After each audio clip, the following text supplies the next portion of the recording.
Hey everyone! In today's video I'm going to show you how to shoot any 4K video on both Android and iPhone. Stay with me.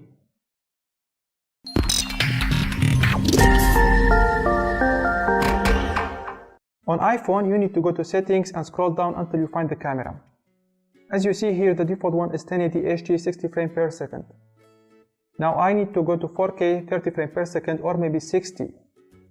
And I also enable video format control, as this gives me an option to navigate between different resolutions at the camera app itself.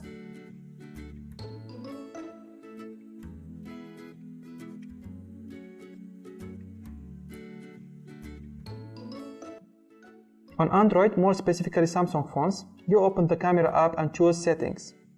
Here in real video size, the resolution has to be UHD Ultra HD, which is basically a 4K.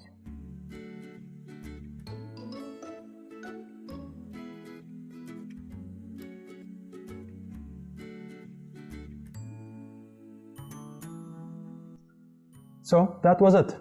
If you like my video, a like and sub to my channel would be amazing. Catch you on the next one.